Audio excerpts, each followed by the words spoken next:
Bueno, buenos días a todos, a todas. Vamos a ir comenzando en esta comisión, en este Congreso Pedagógico de CETERA. Estamos funcionando a través de dos canales. Un grupo pudimos hacer que pueda participar a través vía Zoom, a través de la plataforma, y otro grupo lo está haciendo por los canales por el canal de YouTube, donde se están transmitiendo en simultáneo todas las mesas de este congreso que tiene por título, por nombre, lo hemos dado a llamar, ¿qué docencia para estos tiempos? Una pregunta que nos interpela, que nos convoca, en un congreso que hacemos en una coyuntura bastante especial, en la que estamos viviendo, que está atravesando la humanidad, que está atravesando nuestro continente, nuestra región, nuestra Argentina, que es hacerlo en pandemia. Hacer un congreso de estas características vía Zoom era algo que nunca habíamos imaginado que podía llegar a pasar. Pero bueno, aquí estamos, ya es el segundo congreso que realiza la CETERA en el marco de esta pandemia. Hace unos meses hicimos el Congreso de Ambiente, también con una participación muy grande de compañeros y compañeras de toda Latinoamérica. En este contexto, en esta comisión, que lleva por título también Educación, Conocimiento, Comunicación y Tecnología, vamos a contar con tres compañeras que siempre nos han acompañado en todas las actividades de CETERA: Analía Segal, Sandra Carli, Inés Dussel. Vamos a estar escuchando, compartiendo con ellas todos estos debates, que los damos, repito, en este nuevo aniversario, 100 años del nacimiento de Paulo Freire, un pedagogo que ha marcado la trayectoria de la educación en los sectores populares, que ha inspirado las políticas de CETERA, nuestras políticas pedagógicas, ha inspirado la formación de miles y miles de docentes en todo nuestro continente, inspirados y trabajando por una educación emancipadora, en una educación para la liberación. Hacerlo también en contextos políticos, este congreso en estos contextos políticos es un desafío que nos convoca al trabajo, nos convoca a la acción, nos convoca a esta praxis de la que hablaba Paulo Freire. Así que solamente para dar alguna información de cómo vamos a funcionar, cada una de nuestras panelistas va a tener unos 15 a 20 minutos para la exposición. Después de eso, todos los que quieran, a través de los canales de chat, tanto del Zoom como los de YouTube, pueden ir anotando sus preguntas, que se las vamos a transmitir para que puedan dar respuesta en una segunda etapa. Para todos los que están consultando por el tema de la asistencia, sobre el final vamos a ir poniendo el link para que todos los que quieran certificar su asistencia ingresen y dejen sus datos. Lo vamos a hacer sobre el final para que no se pierda ahora en el transcurso de los chats que la gente va escribiendo y va corriendo. Así que bueno, para dar comienzo vamos a pedirle a Analía Segal, que va a ser la que va a abrir esta mesa, este panel. Analía Segal es profesora de Psicología y Ciencias de la Educación por el Profesorado de Enseñanza Superior Joaquín de González. Se ha especializado en el campo de las enseñanzas de las ciencias sociales y es autora de numerosas publicaciones para niños y docentes. Podemos decir que todas nuestras panelistas de hoy tienen cuantiosas publicaciones, libros, publicaciones en revistas especializadas, en medios de comunicación, que son para todos nosotros referencia cuando tenemos que pensar nuestro trabajo en el aula. Así que bueno, le damos la palabra a Analía. ¿Qué tal? Buen día a todos, a todas. Bueno, agradecida de tener la oportunidad de entablar esta conversación con ustedes y con las colegas del panel, que espero que podamos armar una conversación productiva en torno a las reflexiones, las cosas que nos hace pensar esta coyuntura que estamos transitando. Guillermo, recién decías, nunca hubiéramos imaginado que íbamos a hacer un congreso de esta manera. Yo no sé si hubiéramos dicho nunca hubiéramos imaginado que íbamos a dar clase de esta manera, porque no son las primeras noticias que desde el sistema educativo tenemos en relación con la virtualización, pero sí la situación de la pandemia nos puso en un shock, una urgencia en términos de tener que trasladar lo que sabemos hacer a el contexto de la distancia, de la virtualización, etc. Fue una inmersión forzosa, estresante, en muchísimos casos sin las condiciones materiales o de experiencia para que esto pudiera pasar, y también y en muchos casos también percibida como insuficiente, ¿sí? Porque bueno, nuestra llegada a los chicos, a las chicas, percibimos que fue muchas veces insuficiente, pero en este contexto, en este marco, yo lo que quisiera es que conversáramos un poco en relación a asuntos que tienen que ver con lo que es posible, algunas de las cosas que es posible pensar después de la urgencia. Y lo que me gustaría es armar una conversación en torno a el uso de los medios digitales, la virtualización en relación al tema de la circulación de conocimiento, o sea, a lo que hace al eje de nuestro trabajo, que es la producción de conocimiento, la circulación de conocimiento en relación con los estudiantes, ¿sí?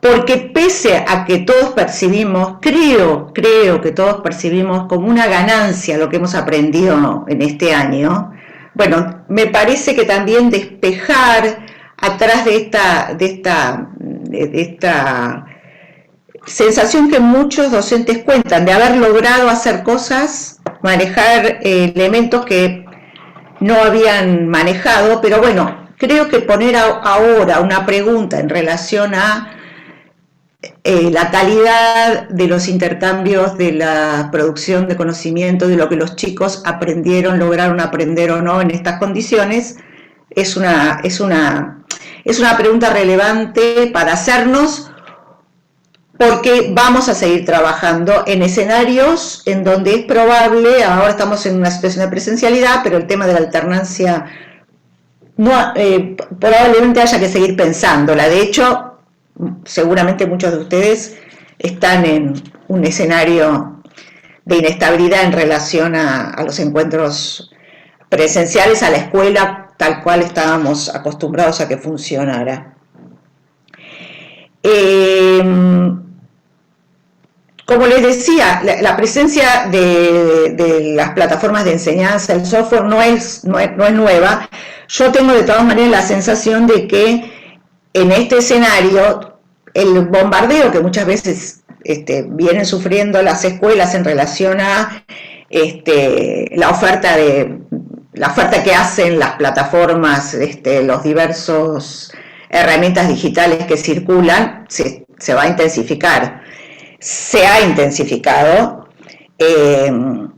Por eso, no sé, me parece que hay que poner una lucecita sobre alguna ilusión exitista en términos de lo que la virtualidad y la digitalización pueden ofrecer. Entonces, ¿desde dónde podemos poner, desde dónde yo les propongo, y creo que es posible poner esa luz para mirar, es desde la idea de poner en el centro el sentido pedagógico de los usos de las herramientas digitales, de las tecnologías, la idea de que son nuestros propósitos formativos, nuestras concepciones en relación al campo en el cual estamos enseñando, el modo que nosotros imaginamos generar condiciones didácticas para que algo de los aprendizajes se produzca, son estas ideas las que ordenan nuestra relación con esta enorme oferta digital. Hay cosas que digamos, las herramientas que usamos no son transparentes, tienen una lógica de organización que no siempre es visible para nuestros ojos o que necesitan ser puestas allí para ser examinadas. Y probablemente tengamos que seguir entrenándonos en este tipo de mirada en donde podamos poner en relación aquello que estos lenguajes digitales y estas herramientas digitales pueden ofrecernos y la direccionalidad, el sentido que tiene nuestra enseñanza.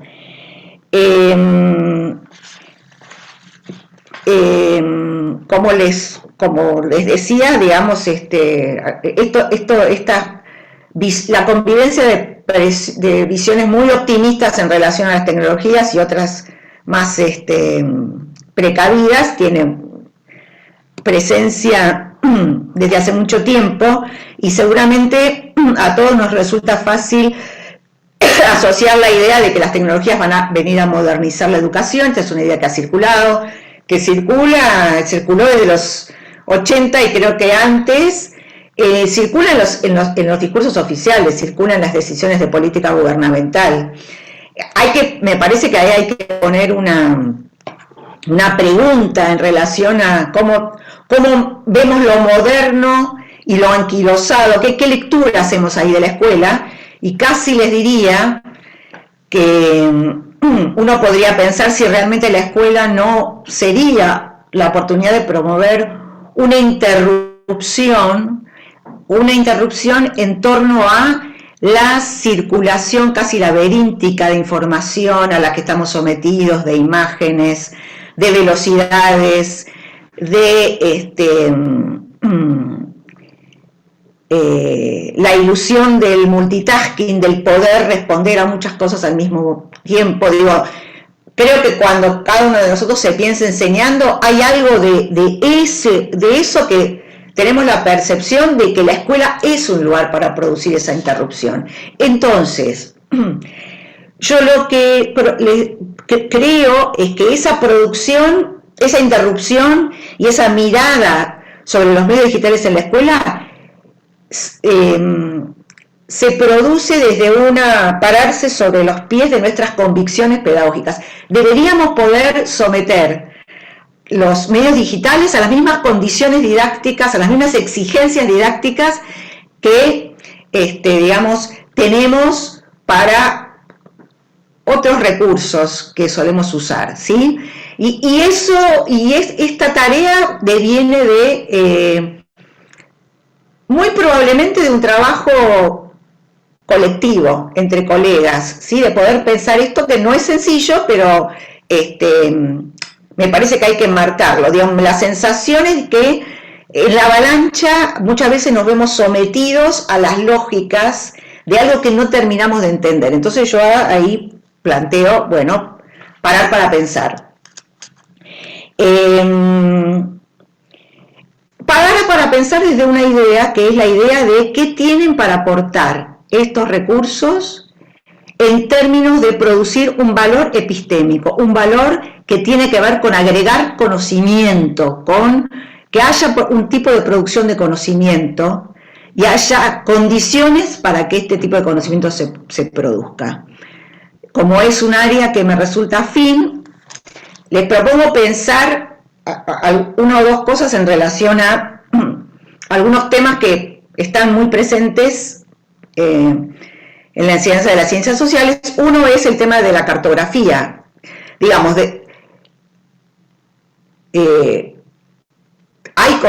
tenemos consenso en que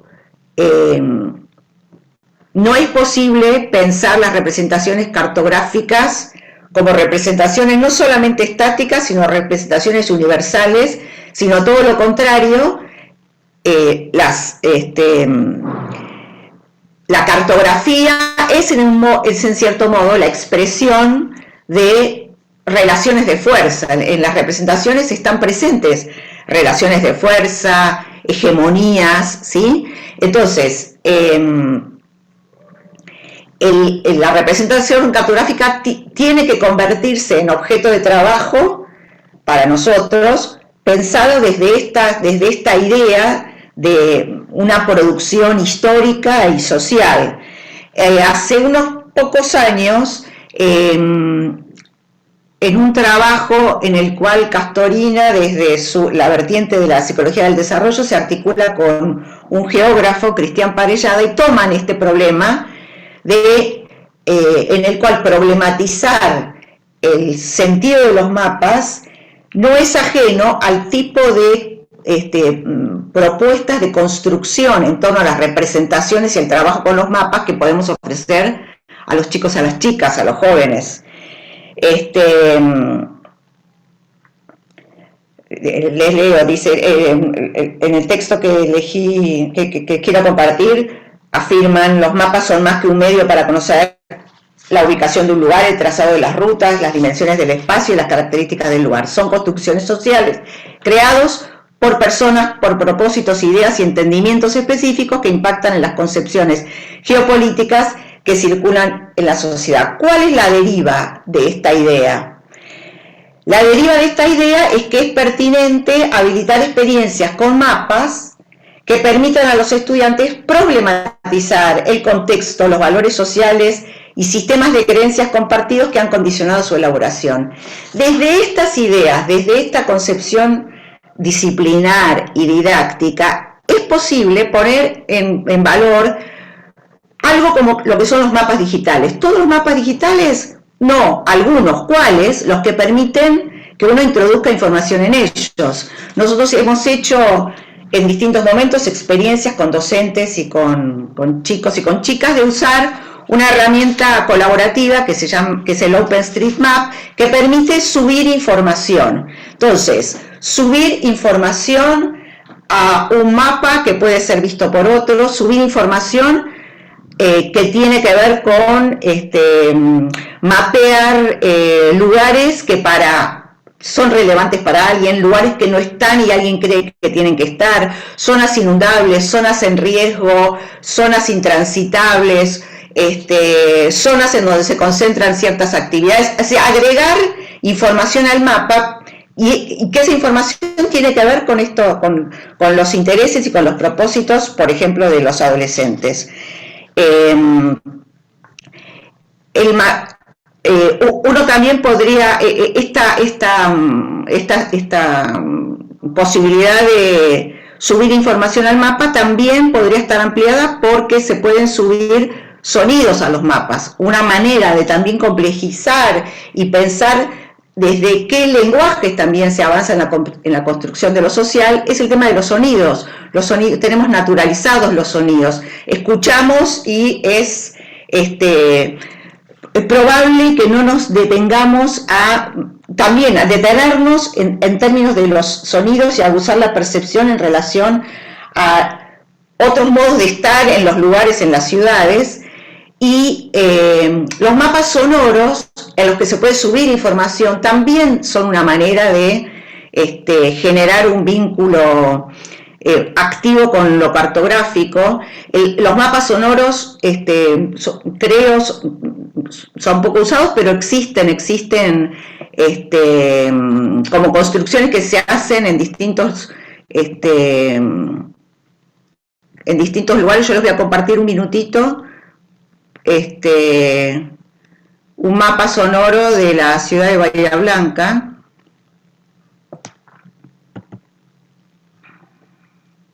¿Estoy compartiendo? Sí, ¿no? ¿Se ve? Ok. Y fíjense que es un mapa que permite identificar un tren de pasajeros, un paso ferroviario, la lluvia sobre una persona. Es una construcción que se hace desde el municipio desde la ciudad de Bahía Blanca, una invitación a subir información.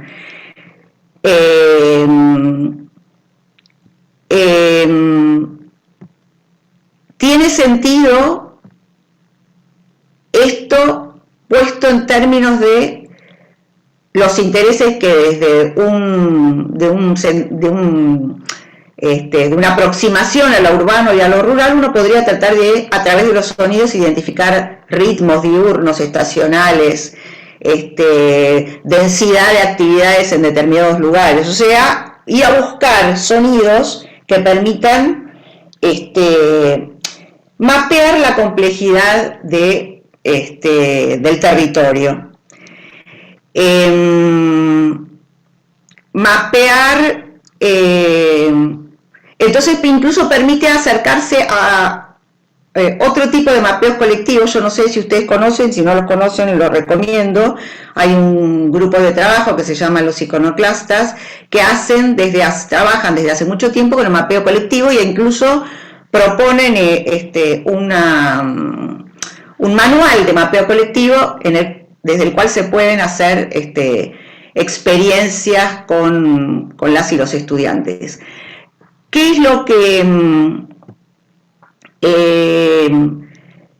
está ordenando esta mirada? Otra vez nuestras intenciones. Hay otra cuestión que quiero señalar en relación con las ganancias y con las pérdidas, o lo que tendríamos que tratar de, voy a dejar de compartir pantalla, tratar de no perder, y que tiene que ver con el tema del peso que tienen las interacciones entre los docentes y los estudiantes en el marco de la construcción de conocimientos. Yo creo que este tema de las interacciones es un tema digamos, nodal, y es un tema sobre el cual hemos tenido la sensación de que tenemos que buscar cómo reponer esos espacios de interacción y de circulación de conocimiento. Una profesora universitaria me decía incluso el otro día,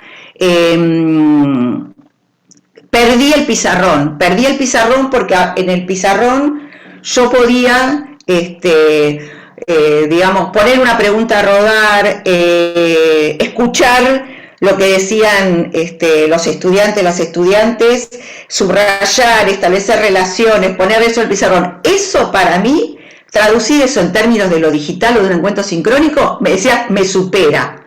No lo puedo hacer. Puedo en lo digital, lo que me funciona es lo que puedo planificar. El lugar para mi reelaboración, para mi intercambio está mediado, es algo, lo que no está planificado no aparece, es difícil que aparezca. Agrego algo más, que tiene que ver con algo que nos recorre, que nos atraviesa, que es que la producción de conocimiento está fuertemente mediada por la lectura y la escritura, y nosotros sabemos que la lectura, la escritura, los usos del lenguaje son el eje alrededor del cual circula la producción de conocimiento. Y que los intercambios en torno a la lectura, a la escritura, pero sobre todo a la lectura y a la escritura, están, digamos, en la asincronía. Hay un nivel de complejidad en atender a esto. Si uno, las interacciones están, digamos, en ese sentido están cortadas o están dificultadas. Muchos profesores, maestros de primaria, hemos visto en las capacitaciones, intentan reponer este tipo digamos, de condiciones en las que un texto se echa a rodar, circulan ideas en relación a lo que el texto les dice o cómo se interpreta y cómo ese intercambio sucede. Echan a rodar algunos profesores situaciones en las que tratan de anticipar posibles situaciones. Por ejemplo, maestros que graban, hacen una lectura en voz alta con el texto, en esa lectura en voz alta, que es una actividad de lectura compartida que sabemos que es fuerte en términos de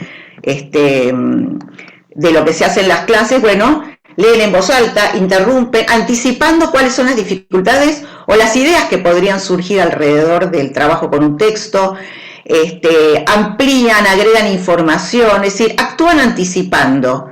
Tiene una, digamos, una función de acompañamiento que seguramente ayuda, pero otra vez lo que se pierden son las interacciones. Me parece que esto también nos puede hacer pensar en estos escenarios de alternancia, ¿cuáles son las situaciones en las que vamos a poner énfasis en los momentos en los que estamos en un diálogo directo, ya sea en la presencialidad o en lo sincrónico? ¿Cómo estamos organizando nuestra idea del trabajo cuando ponemos en primer lugar, o cómo articulamos las situaciones de la presencialidad o de la no presencialidad en función de intensificar este tipo de aprendizajes en relación con la lectura? Hay un deslizamiento, se produjo un deslizamiento en la virtualización hacia tipos de trabajo que tienen que ver con que los estudiantes, las estudiantes quedan solos con los textos, ¿sí? Como que la estructura de las plataformas tiende digamos, a desvincularnos del trabajo con los textos. Y me parece que eso es algo que hay que también hay que poner en foco. 3 minutos, Analía. Bueno, o sea, entré por estos dos lugares porque quiero hacer énfasis en poder resituarnos después de la tormenta, no sé si terminó la tormenta, pero después del sacudón, resituarnos en una clave didáctica, en una clave atenta a tratar de generar condiciones a las que no deberíamos renunciar, ¿sí? Sabemos que es un trabajo que no es inmediato, que es difícil, pero me parece que por ahí tenemos que caminar. Bueno, les agradezco y seguimos hablando después. Bueno, muchas gracias. Interesante, muchas reflexiones que nos dejan abiertos, y creo que muchas reflexiones que nos venimos haciendo los docentes que se nos abrieron con esta pandemia, ¿no? Sin lugar a duda, el valor que lo digital le agrega al trabajo en estos momentos, el valor del conocimiento, que siempre para nosotros el conocimiento es un territorio de disputa. De la misma manera que como trabajadores organizados siempre disputamos la distribución de la riqueza, también como trabajadores de la educación, para nosotros la disputa del conocimiento es un tema central. Le vamos a todos los que quieran ir haciendo alguna pregunta o ir planteando alguna reflexión, que lo puedan ir planteando en los chats. Le damos la palabra ahora a Sandra Carli, doctora en Educación por la Universidad de Buenos Aires, coordina el programa de estudios sobre universidad pública, investigadora del CONICET, también autora de numerosas publicaciones, y también alguien que ha acompañado permanentemente todos nuestros debates, congresos y participaciones, tanto como docentes como desde la CETERA. Sandra, tenés la palabra. Bueno, muchas gracias. ¿Se escucha bien? Perfecto. Bueno, buen día a todos. Voy a retomar esta pregunta que abre el Congreso, de algunas cuestiones que plantean Analía: ¿qué docencia en estos tiempos? Mi idea es hacer algunas reflexiones acerca de la docencia en un sentido amplio, y pensando, digamos, es decir, la idea de que la docencia se ejerce en muchos lugares, no solo en el espacio del aula escolar o del aula universitaria, o del aula de la educación superior, diríamos, o tantas aulas que se construyen, no solo en términos materiales, sino simbólicos, sino la idea de pensar la educación en la esfera pública, digamos, en los debates que se producen hoy, en la esfera pública y en el sentido de poder pensar la esfera pública como un aula ampliada, en un punto donde se ponen en juego saberes, argumentos, debates, también se ponen en juego aprendizajes, contactos con el conocimiento de diverso tipo, y porque en buena medida la experiencia de la pandemia, este tiempo histórico, ha puesto en primer plano muchos conflictos importantes que se han expresado en el debate de los medios y de las redes, entre otros lugares. La otra cuestión para decir, que me parece en relación a lo que plantea Analía, que también ese lugar puede ser pensado como un lugar de interrupción, difícil, ¿no? De difícil intervención, no digo que sea sencillo, no viene dado, como ese espacio de trabajo que es el aula, en la cual todos trabajamos cotidianamente, sean en sus formatos híbridos, podríamos denominar hoy, de ahora en más. Un lugar difícil, pero necesario para reflexionar y para pensar. Y en segundo lugar, la idea del mapa, ¿no? Es decir, en el sentido de poder pensar que estamos... En algún momento leí un texto de una ensayista norteamericana, creo que ella lo planteaba, Rebecca Solnit, donde decía, bueno, cómo, ¿no? La necesidad de pensarnos situados en distintas escalas, ¿no? Y necesitamos muchas veces una brújula, la cual, ¿no? ¿no? ¿Dónde estamos parados? ¿No? Es decir, en qué distintas escalas nos movemos en este momento contemporáneo que tiene sus cosas viejas y sus cosas nuevas, sus particularidades sobre las cuales necesitamos pensar. En relación a, digamos, como punto de partida, lo que estos 100 años de Freire, revisaba algunos textos, es decir, en buena medida en nuestro trabajo seguimos moviéndonos con la digitalización del conocimiento, pero también con los libros impresos que vamos a buscar a la biblioteca y releemos, con las marcas de lecturas hechas en otros momentos históricos y con las resignificaciones que se producen al leer hoy, ¿no? Y en ese sentido, releyendo algunas, quiero mencionar dos cosas solo como punto de partida de reflexiones de Freire en relación al tópico de la comunicación. En aquel libro Extensión o Comunicación de 1973, la concientización en el medio rural, donde Freire se preguntaba, ¿no? Discutía la noción de extensión con la que se trabajaban, los agrónomos trabajaban en pleno contexto de reforma agraria en distintos países, y en particular en Chile. Y decía, bueno, cuestionaba la noción de extensión como modalidad de extensión del conocimiento, ¿no? A los campesinos, y replanteaba la idea de que era necesario pensar en una estructura dialógica, ¿no? Pensar la comunicación, el mundo humano como un mundo de comunicaciones en la cual no hay alguien que piensa, sino que pensamos en común, ¿no? Y que esa dinámica, esa relación dialógica comunicativa, en esa escena, ¿no? Del trabajo, del trabajo rural, ¿no? Del trabajo en la puesta en marcha, en este caso de una reforma agraria, tenía que estar permeada por un profundo humanismo, ¿no? Es decir, me interesa recuperar esa idea de humanismo, un tópico que está en debate hoy nuevamente, en un contexto de fuerte deshumanización, ¿no? Y esa reflexión sobre la comunicación en esa escena.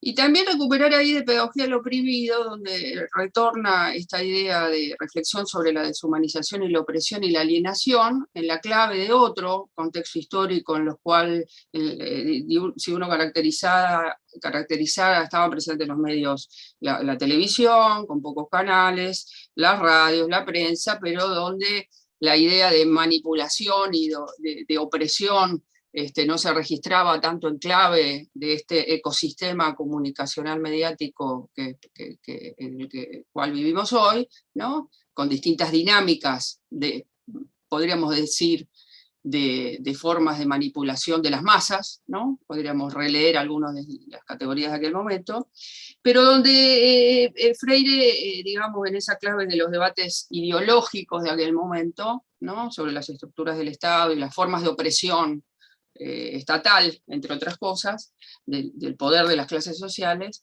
decía, bueno, el diálogo debía ser pensado como decir la palabra verdadera, y cito, que es trabajo, que es praxis, no es privilegio de algunos hombres, sino derecho de todos los hombres. El diálogo con las masas populares es una exigencia radical de toda revolución auténtica. Cuando uno, digamos, releer esas frases, hacer una especie de traducción en clave contemporánea, uno podría decir que decir la palabra verdadera, en plena expansión de las llamadas fake news y de discusión sobre el estatuto de la verdad, y que esa de decir la palabra verdadera es un trabajo, me parece que uno puede recuperar ahí la idea de que ese trabajo, que es un trabajo también pedagógico, que es un trabajo con el conocimiento, con la información, que tiene que tener rigurosidad, responsabilidad, es también un trabajo pedagógico que se puede llevar adelante no solo en la escena del aula, sino también en intervenciones pedagógicas. Si bien nosotros no nos molesta la palabra pedagógico, otros escucharían esta idea de que el trabajo, la intervención en el debate público tenga un componente pedagógico, sería rechazado por especialistas de otras disciplinas o de otras profesiones, es decir, dirían, bueno, se está pedagogizando el debate político, pero bueno, los que nos movemos al campo educativo no nos asusta esa palabra, sino que en todo caso sabemos que se juega ahí, en esa transmisión del conocimiento, dimensiones también pedagógicas, del uso de la palabra, del modo de comunicación, del contacto con la audiencia, de que algo se juega ahí en términos de una transmisión y también de un proceso de enseñanza de aprendizaje de cosas nuevas. Marco esto porque si la idea de la relación entre la educación y los medios estaba planteada hasta hace poco tiempo con una idea de especie de externalidad, ¿no? De que los medios estaban afuera, la expansión de Internet ha generado que esa idea de externalidad no puede ser, y de hecho se ha escrito muchísimo sobre la relación escuela-medios entre los 70, diría yo, y fines de los 90 sobre todo, y unos años más también. Esa idea de externalidad ya no puede, es muy discutible, porque hoy tenemos, ¿no?, los celulares en las aulas, viejo tópico debate cuando empezaron a aparecer, cómo controlarlos, sí, que los chicos no los tengan, ¿no?, que si los esconden, ¿no? Pero digamos, esta conexión con los medios, con la información que se produce no solo al aprender el aparato de televisión o la radio, sino en esa cotidianidad del contacto, de la extensión del celular, de nuestra propia mano, y por lo tanto en una cotidianidad cada vez más capilarizada por ese contacto con la información, con los medios, pasa a ser necesario que nos pensemos como situados en un ecosistema digital, comunicativo, mediático, ¿no?, donde no estamos en una afuera, sino estamos moviéndonos en ese sistema con distintos grados de poder de intervención, ¿no? Sin embargo, sí, una cosa ha cambiado significativamente, que es la posibilidad de intervenir en el debate sobre las redes, de compartir información, de compartir audios, de ser autores, publicadores, divulgadores de un montón de cosas. Entonces ahí hay un fenómeno muy importante en este sentido. Entonces, señalar esto, ¿no?, esta necesidad de pensar este ecosistema de medios, de redes, de grandes medios, pero también de medios alternativos, de redes, ¿no?, en las cuales podemos ser usuarios al mismo tiempo, ¿no?, lectores de mucha información que circula por ahí, de diverso tipo y de diversa calidad, pero también como personas que podemos intervenir en debate, circular información, circular conocimiento, dar visibilidad a muchos fenómenos educativos que los grandes medios, por ejemplo, no recogen. Pensar también esta cultura de la conectividad en la que estamos metidos, muchos escritos sobre eso, muy importantes trabajos que nos han permitido dimensionar esta sociabilidad interactiva que ha sido muy crucial en el contexto de la pandemia. Digamos que esta experiencia digital ha permitido construir experiencias de diverso tipo, lazos de diverso tipo, que aún con la dificultad del contacto presencial ha dado forma a una trama de reflexiones, de trabajo conjunto, de vida en común, podríamos decir, que ha podido perdurar no sin dolores, o transitarse no sin dolores, y con fuerte malestar y con dilemas de diverso tipo. En este sentido, yo, digamos, me parece que los dilemas que se han abierto y que son bastante significativos para ser pensados, y lo marco más como contexto, es cómo se abrió el debate en estos años en la Argentina sobre el derecho a Internet y el derecho a la conectividad, a la conexión, ¿no?, digital, al equipamiento de las familias, a contar con, digamos, facilidades, cuestiones que no están resueltas, más allá de la tarifa social que se buscó implementar, de una tarifa razonable para el acceso a Internet para las familias, es decir, muchas cosas que están pendientes, ¿no? Que ha permitido redimensionar el derecho a la educación en clave de un nuevo derecho, el derecho a la educación en un contexto de desigualdades profundas respecto del acceso del equipamiento informático de las familias, pero también de las brechas digitales que se han expresado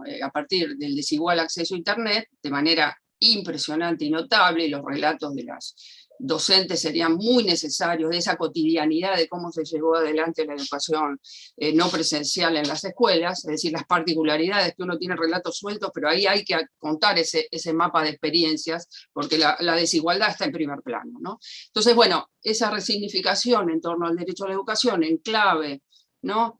Así como el derecho a la educación pasó a ser en algún momento el derecho a la educación superior, ¿no? Las distintas traducciones del derecho, ¿no?, de ese derecho a la educación en distintas épocas, hoy tenemos aquí formulado, y hay ya medidas legislativas en ese sentido, del derecho a la educación, el derecho a Internet como una expresión, o el derecho a la conexión, ¿no?, como un derecho a la educación. Entonces, bueno, eso como una cuestión interesante, cómo se ha puesto, también se puso en primer plano, ¿no?, el impacto, la discontinuidad del programa Conectar Igualdad, la relevancia del canal Encuentro, y todas las nuevas experiencias que se puedan llevar adelante en este sentido, que llevó una mirada retrospectiva del valor de experiencias, de programas, de políticas que fueron anticipatorias, ¿no?, y que la discontinuidad durante el periodo de Mauricio Macri, en un contexto y con la explosión de la pandemia, puso en primer plano respecto de la relevancia, ¿no?, de esas políticas en un momento tan difícil como el que transitamos. Pero lo que me interesa recuperar y ahora detenerme es, bueno, cómo pensar una noción muy, muy revisitada en la actualidad, que es la noción de esfera pública, ¿no? Recuerdo un trabajo de Antonio Novoa donde hablaba de espacio público en la educación, con la idea de pensar que el debate sobre la educación no compete solo a los educadores, a los agentes educativos en sentido estricto, al sistema educativo, sino que en todo caso el espacio público de la educación implica que en ese debate público sobre la educación intervienen distintos actores, ¿no? Esto se ve, uno uno mira los suplementos económicos de los diarios, de distintos diarios, encuentra ahí el debate sobre educación. Un diario como La Nación, ¿no?, el tema de educación está presente, ¿no?, porque las empresas tienen en la cabeza, las grandes empresas tienen en la cabeza el tema de educación. También tenemos las discusiones que vienen de la mano de las agencias internacionales, también los sindicatos, también los educadores, también la ciudadanía en general. Es un tópico de debate, los medios lo plasman de una manera muy clara. Entonces, bueno, ahí tenemos, ¿no?, una pregunta que se abre, es cuál es el papel, la intervención que los sujetos dedicados, de los educadores en general, de los educadores profesionales, podríamos decir, hay que ver cómo los denominamos, qué función intelectual cumplen en ese debate público sobre la educación. Desde lugares, en muchos casos, dificultades de tener voceros, ocupar lugares de representación en ese debate público, ¿no?, por las dificultades que existen en términos de poder de intervención en esos debates, pero que me parece claramente que necesitamos avanzar más en una reflexividad sobre eso y en estrategias que permitan dar visibilidad, compartir experiencias, mostrar lo que se hace, lo que se ha hecho, ¿no? Un debate crucial de estos años ha sido, digamos, un tópico instalado en los medios vinculado con la suspensión de las clases presenciales, implicó que no hubo educación, ¿no? Esto fue un enunciado instalado en los medios de comunicación con mucha claridad, asociando la no presencialidad a la inexistencia de continuidad, lo que se denominó así en la política educativa, de continuidad escolar, ¿no? O educativa. A nivel de universidad era continuidad académica. En el caso del sistema educativo, en los otros niveles del sistema educativo se habló de continuidad escolar, ¿no? O continuidad educativa, bueno. ¿No? Es decir, el enunciado, los medios planteado en forma reiterada, tenía que ver con que la suspensión de las clases presenciales, ¿no?, implicó no continuidad educativa. No hubo tarea docente, no hubo, ¿no?, enseñanza, no hubo procesos de aprendizaje.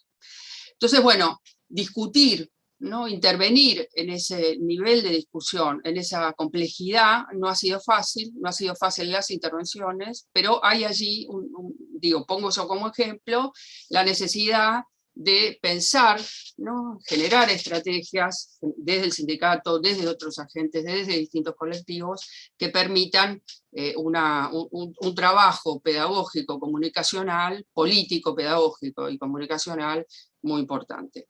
¿Por qué? Porque se juega ahí en buena medida, porque hay por un lado una construcción mediático-visual de lo que es la educación, ¿no? Hay una construcción visual de lo social, esto se ha dicho durante mucho tiempo, pero en la experiencia de la pandemia esto se ha acentuado más aún. Es decir, tenemos una representación de lo que sucede, ¿no?, en distintas áreas, en torno a distintos fenómenos, a través de un proceso de mediatización, ¿no?, de una construcción visual de lo social que transmiten los medios, las redes, etcétera, etcétera. Entonces, bueno, hay ahí una representación sobre la educación que se construye, con elementos que se hacen presentes y elementos ausentes, en los cuales, ¿no?, pensar quiénes construyen esa representación, de qué maneras, con qué contenidos, ¿no? Es decir, cómo se produce esa selección, esa traducción en una representación que es estética, que es política, que tiene determinados contenidos y formas, etcétera, es bastante importante en este momento. Sobre todo porque, ¿no?, la idea de educación tiene un componente retórico, ¿no? Hay la idea de que la educación es el lugar de las promesas de todos los cambios de la sociedad, todo se jugará a través de la educación va a reformar nuestras vidas, la educación va a traer esto, va a traer, si hubiera educación, ¿no?, un tipo de argumentación muchas veces retórica, abstracta, que no trabaja con el contenido complejo, material, duro, difícil de esa cotidianidad que se transita, con todas las desigualdades del caso que atraviesan las experiencias escolares. Entonces, bueno, ahí ¿cómo? 3 minutos. Te quedan. Ah, qué rápido. Entonces ahí me parece una cuestión importante es pensar esta dimensión de la representación sobre la educación que se pone en juego en los medios, pensar la dimensión intelectual, es decir, la función intelectual. Hay un tópico muy discutido, que es la explosión de la categoría moderna de intelectual, asociada al lugar del escritor, del académico, del pensador, para hacer pensar en un sentido mucho más democrático, pensar, como señala Eduard Said, la función intelectual que en este caso los educadores ponen en juego no solo en el espacio del aula, sino también en otros ámbitos. Ahí hay una implicación, un desafío que es muy importante, ¿no?, que compete no solo, por ejemplo, y quiero destacar el papel que han tenido, la función intelectual que han tenido, por ejemplo, algunos científicos, algunos intelectuales públicos de educación en el debate sobre la pandemia, en poder poner una palabra pública, con fundamento, con explicaciones, con componentes inclusive didácticos para explicar tópicos vinculados con las vacunas, con aspectos sanitarios. Es decir, ahí tenemos una serie de intervenciones de carácter político-pedagógica muy importantes, llevadas adelante por personas que no son pedagogos o pedagogas o docentes, ¿no?, pero sin embargo, en su intervención en la esfera pública han tenido un papel muy importante. Entonces, bueno, diría que ahí tenemos una cuestión en juego muy crucial, una cuestión que pone en juego la relevancia de los saberes. Sabemos que los periodistas especializados en temas de género, en temas científicos, en distintos tópicos, ese plus de los saberes con los que cuentan hace que su intervención periodística tenga otra calidad.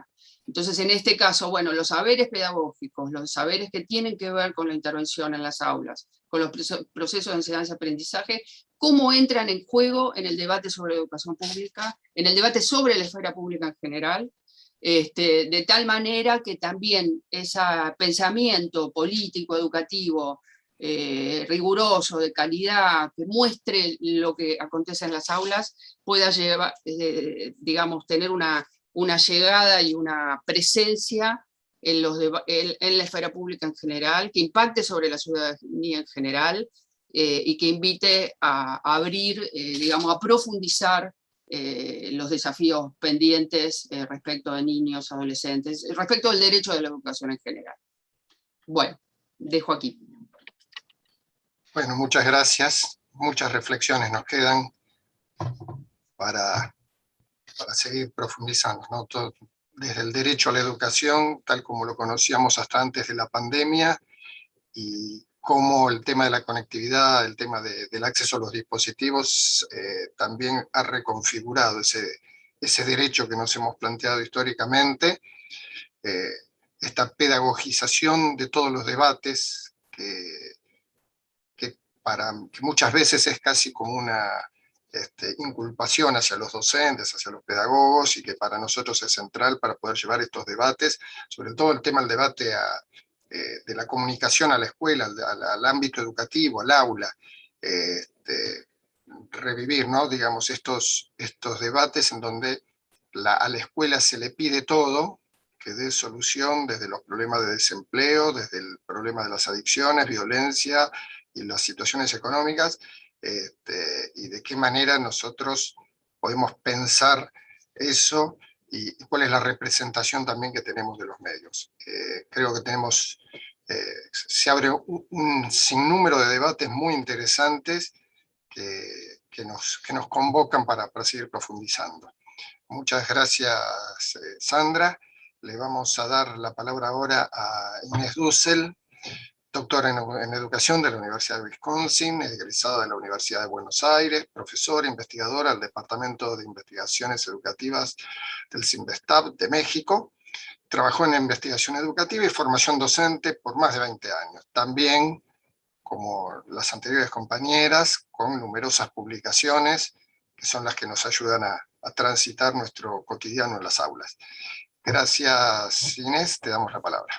Bueno, muchísimas gracias. La verdad que es una alegría estar acá con Sandra y con Analía, dos colegas a las que quiero mucho, respeto mucho, y lo que voy a decir me parece que reitera mucho lo que ya dijeron, que lo dijeron mejor que yo, pero bueno, ahí vamos, y poder darle forma a esta conversación sobre las tecnologías, la comunicación, la educación, y pensar también lo que pasó en la pandemia. Yo preparé una presentación para perderme un poco menos, digo, no sé si voy a perder mucho menos, pero espero que no, porque son temas amplios y son temas que uno puede ramificar en muchas direcciones, pero retomo algo que decía Sandra, que también vengo sosteniendo desde hace tiempo, esta cuestión de la visualidad de la escuela, de lo que pensamos que es la escuela, de lo que esperamos de la escuela.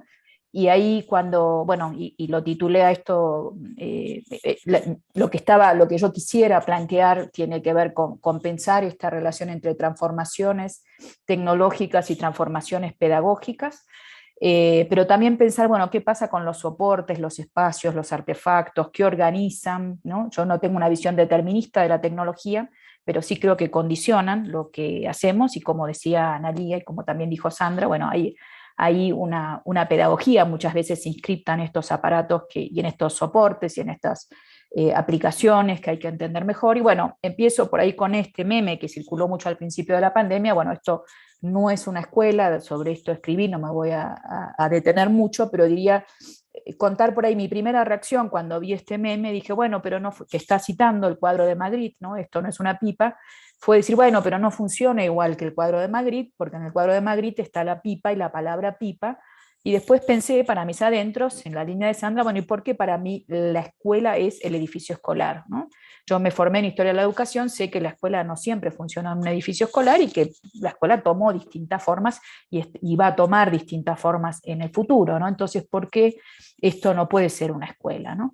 Y por ahí, bueno, esto me llevó a esa pregunta de, bueno, entonces, ¿en qué condiciones esto u otros soportes que no conocemos todavía puede ser una escuela? Y por ahí a discutir más profundamente, entonces, ¿qué es una escuela, ¿no? Y ahí tratando de abordar esto, bueno, como me apoyaba en distintas lecturas y en distintas experiencias y en la construcción colectiva que tenemos de la escuela, diría, sobre todo en América Latina, donde la escuela pública es una institución social muy importante y que organiza esto, ¿no? Organiza lo público, organiza lo común, y pensar también en estas otras dimensiones. Ahí yo sigo mucho el trabajo de Justa Espeleta y estaría, bueno, la escuela no es solamente una institución pedagógica, no es que solo tenga que ver con, por ejemplo, desarrollar un currículum, sino que también es una organización laboral donde trabajamos, docentes y estudiantes, es una organización administrativa que tiene que ver con validar, por ejemplo, y dar cuenta, no sé, el credencialismo que discutimos, que nos den un diploma, un título, podemos discutirlo, podemos decir eso no es lo que hace la escuela, pero eso es también lo que hace la escuela, y en todo caso habrá que ver qué funciones cumple, cómo puede cumplirlas distinto, etcétera, ¿no? Y pensar sobre todo en estas últimas dos aspectos, yo diría, bueno, con la construcción de lo común siempre como horizonte, ¿no? Ese espacio-tiempo donde se conjugan artefactos, personas, saberes, y eso que distintos autores vienen llamando esa dimensión sociotécnica, ¿no? Una dimensión sociotécnica que ahora voy a dar algunos otros ejemplos, no se inventa con lo digital, no se inventan las computadoras y los celulares, podemos pensar desde esa perspectiva los pizarrones, los pupitres, los cuadernos, las tablillas, cuando se escribía en la arena, todo eso es una dimensión técnica en el sentido quizás más viejo de la tecné, del arte, artificio, ¿no? Lo que los humanos, les humanes, hemos creado, ¿no? Y organizamos como objetos, ¿no? Como artefactos que permiten, por ejemplo, inscribir, registrar, acumular, transmitir, ¿no? Y en ese sentido también poner de relieve ese lugar de trabajo, de actividad con los signos, algo específico de la escuela, y esto lo decía creo muy bien Analía. Bueno, hay un trabajo intelectual y afectivo en el sentido de que hay que construir una confianza, hay que construir una seguridad, un animarse, una disposición al trabajo, como dice Patricia Sadowski, ¿no? Que permita también una relación con el saber diferente.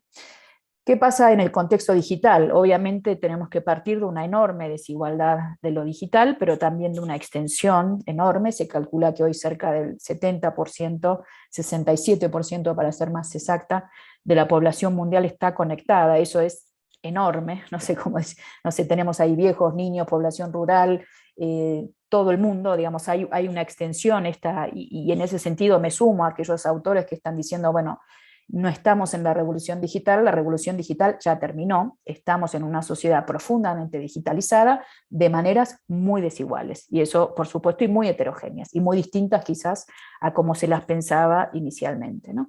Y ahí me interesa también en esta misma línea que señalaba Sandra, pensar esa relación no como externalidad, sino que es constitutiva. Hay una línea que me interesa mucho y que es el tema de la presencia. En la pandemia esto se volvió mucho más relevante, ¿no? Cómo pensamos la presencia y las ontologías, o sea, las formas de ser y de estar, ¿no?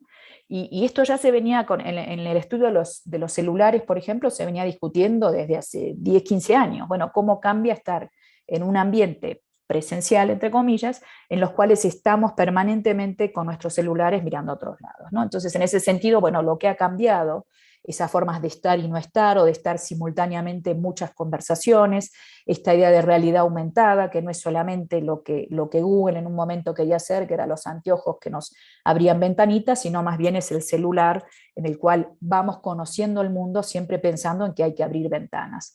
En ese sentido, incluso aunque los celulares no estén presentes, ya cambiamos la manera de pensar el conocimiento, ¿no? Y ahora retomo, bueno, esta cuestión además de la conexión espacio-temporal casi continua, digamos, ahí hay un aparato, podríamos decir el celular, que llevó esto en una dirección mucho más radical que lo que eran las computadoras o incluso las netbooks o las tabletas, que es esto de que lo tenemos en la mano, lo llevamos al baño, dormimos con él, bueno, nos organiza la sexualidad, el tiempo, la dieta, digamos, se mete con todos nosotros, datifica, nos está escuchando, aunque no querramos, digamos, ¿no? Hay un montón de cuestiones ahí que aumentó, por supuesto, la vigilancia, pero también aumentó nuestra dependencia de esos celulares, ¿no? Y en ese sentido, esa transformación epistémica de la que hablaba Analía, me parece que hay que analizarla mejor y discutirla, qué significa para cómo pensamos el conocimiento desde las escuelas, no solamente desde las escuelas, diría yo, desde las instituciones que tienen que ver con el saber, universidades, centros de investigación, etcétera. Hay una transformación muy fuerte, hay una delegación de conocimientos muy fuerte, y ahí sigo mucho a Eric Sadin, La humanidad aumentada, tiene otros textos también muy interesantes, pero él dice, bueno, ahí, si la tecnología se pensaba como algo frío, metálico, gris, desde los 2000 hay toda una alianza entre tecnología e industria del entretenimiento y de ponerle el glamour, el deseo, la emoción, ¿no? Y estos son objetos, en la vieja teoría de la comunicación la tecnología era más fría y estos son objetos calientes, podemos decir, ¿no? Con un erotismo que activan un deseo de consumir, ¿no? Bueno, y que plantean, según Sadin, una relación totémica, ¿no? Una está fascinada con esto, ¿no? En este marco se está produciendo también el avance enorme de las plataformas tecnológicas, que yo creo que hay que investigar mucho más, por ahí estaba siguiendo al principio, ya no, pero en YouTube los comentarios, hay que formarse más, hay que investigar más, hay que discutir más. Este cambio al conocimiento que vale es el conocimiento datificable, eso quiere decir el que se convierte en datos que se pueden, incluso aquel conocimiento datificable que entra en una lista o que entra en un clic, ¿no? Digamos que puede resumirse en eso. También el conocimiento masivo, los grandes datos, ¿no? El conocimiento minoritario, marginal, no sé, las lenguas aborígenes, epistemologías diferentes no entran, incluso podemos decir que vamos a un monolingüismo cada vez mayor del inglés o de alguna lengua de estos traductores informáticos que cada vez reducen más los sentidos propios de cada lengua, ¿no? También la idea de, es difícil traducirlo, pero de la buscabilidad, aquello que es buscable, ¿no? La searchability se llama en inglés. Esta idea, bueno, de lo que entra en Google funciona y lo que no quedó afuera, ¿no?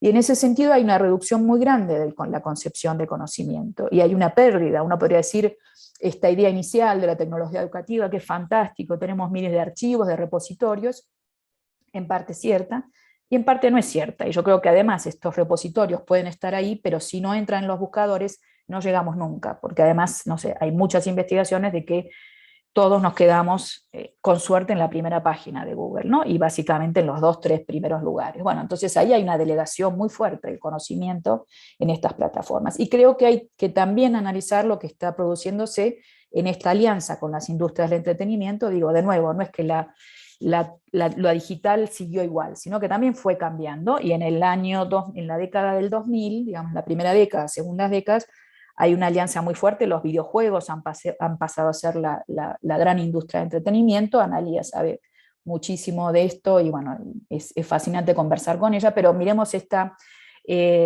propaganda de la PlayStation, que además después la bajaron muy rápido, pero con esta idea de, bueno, esto es la escuela, esta cosa difícil, imposible, ¿no? Es una fórmula dificilísima que, según entiendo, se aprende en segundo año de ingeniería, pero hay como un chico que está tratando de hacerlo y ¿qué haces? Bueno, te vas con la PlayStation, ¿no? Te escapas, te vas por ahí y bueno, las otras opciones me voy por el otro lado, ¿no? Entonces, en este contexto estamos trabajando y en este contexto creo que tenemos que pensar de nuevo un entorno constitutivo y no externo, un entorno que portamos no solamente en nuestros celulares, sino ya en nuestros modos de pensar, de sentir, ¿no? De hablar.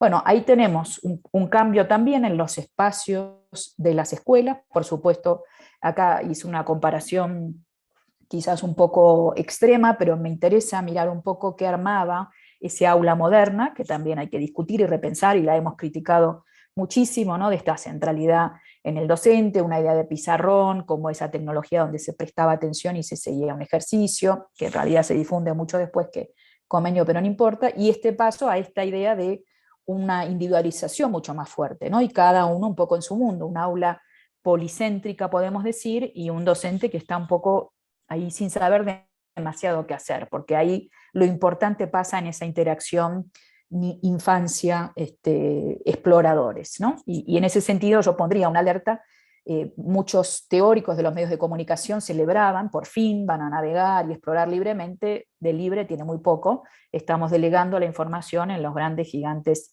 que además se concentraron muchísimo más en estos 20 años en vez de pluralizarse, ¿no? Y tenemos acá, esto lo produjo un estudiante en un curso que hicimos en Portugal sobre formas de lectura, que me resultó sumamente interesante. Estaría, bueno, perfil del alumno del siglo XXI, esto es prepandemia, pero ya podría ser perfectamente un dibujo de la pandemia en relación a la tecnología. Y esta idea de ya no hay ventana, hay espejo, y un espejo además que le devuelve la idea del individuo exitoso con traje y corbata, ¿no? Bueno, esto por supuesto es una clase media acomodada, pero esto aparece como un ideal. Me interesa ahí la imagen del globo terráqueo todavía como alguna señal del mundo, pero es un mundo reducido al cuarto, ¿no? Al propio cuarto, y bueno, yo creo que ahí hay un repliegue muy fuerte y una fuera que cada vez es visto como más amenazante, como más difícil, y un repliegue en el individuo, ¿no? Hay mucho para abrir acá, pero bueno, ahí voy a cerrar y brevemente ir un poco más a qué pasó en la pandemia. Estas son algunas fotos de la situación en México, de bueno, este traslado tan heterogéneo y desigual, ¿no? Del trabajo escolar a las pantallas o a las no pantallas, como en este caso.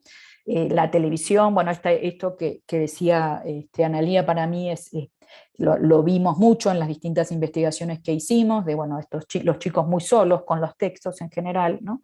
y con poco soporte, o en todo caso acá aparece el que tiene más apoyo y soporte bastante aburrido, no la está pasando demasiado bien. Y tenemos, datos de México, pero en Argentina son muy parecidos, el uso tremendamente extendido del celular. Es el medio, o sea, se apostó a la televisión llegó a sectores mucho más minoritarios de lo que se esperaba, y sobre todo se usó el celular, y la verdad es que ahí se descentralizó mucho, fue difícil aportar desde la política pública, y apareció lo que había, lo que se pudo, y me parece que ahí hay mucho para pensar respecto a qué apareció con esta pedagogía de los celulares, de nuevo, ¿no? Ese otro cuadro con este otro, para mí que es súper interesante respecto a que, sobre todo, bueno, esto no hay un celular de uso exclusivo, ¿no? Entonces no es solamente tengo un celular y no tengo una computadora en la que pueda hacer otra operación con los textos, con los conocimientos, dedicarme a estudiar, sino que además lo comparto en la casa con un montón. Bueno, no es de extrañarse que hubo, en México, por ejemplo, hubo mucha pérdida de matrícula, mucha gente que no se rematriculó, que bueno, que está teniendo muchísimas dificultades. Antes planteaba Sandra también la cuestión de la visualidad de la escuela. Hicimos un ejercicio, esto en un curso que trabajamos en Córdoba con docentes. Les pedimos que dibujaran el entorno, lo que llamamos así, trabajamos esa categoría, el entorno sociotécnico de la escuela, y fíjense qué interesante estas otras formas que va tomando la escuela, ¿no? La escuela ya no es el edificio escolar, la escuela está repartida por muchos lados. Este es un dibujo muy lindo que hizo una profesora de artes que dibuja muy bien. Y tenemos esto, ¿no? Bueno, de cómo la escuela se reparte.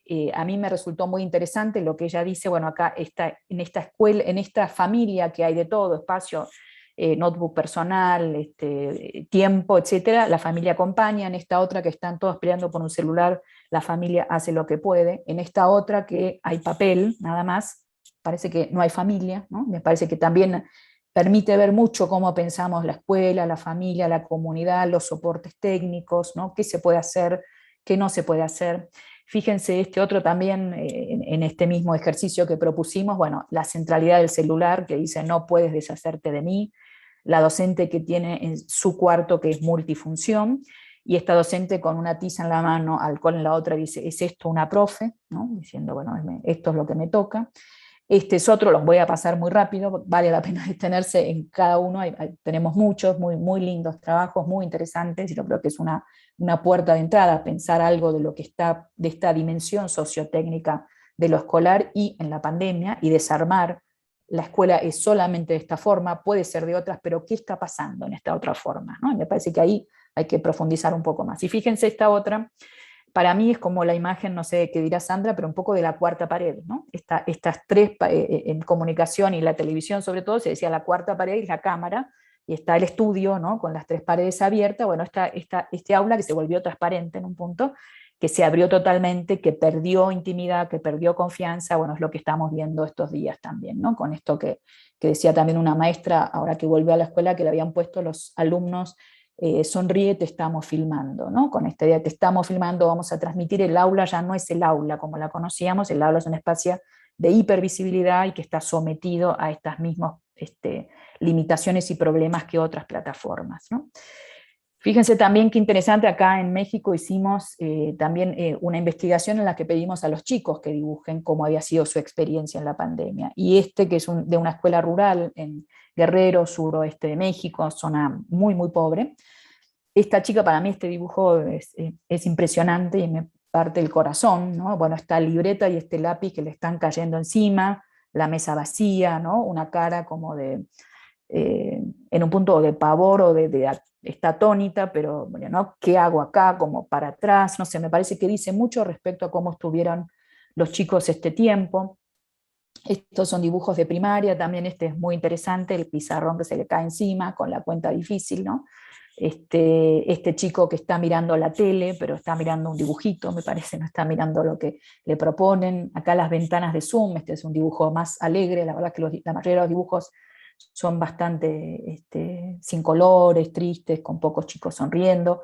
Acá tenemos de nuevo, en esta escuela de Guerrero, bueno, el cuarto multifunción, en ese sentido bastante conectado, y este fue uno de los pocos dibujos en donde aparece el mundo, y este dibujo me encantó, en este sentido de este chico que está mirando para afuera de la ventana, ¿no? Está escribiendo en la ventana y está mirando el árbol, las casas, el camino, ¿no? Bueno, y ahí yo creo que hay que discutir un poco esto de, bueno, no olvidarse del mundo. Justamente el lunes tenemos una conversación en la provincia de Buenos Aires con Jorge La Rosa con este título, No olvidarse del mundo.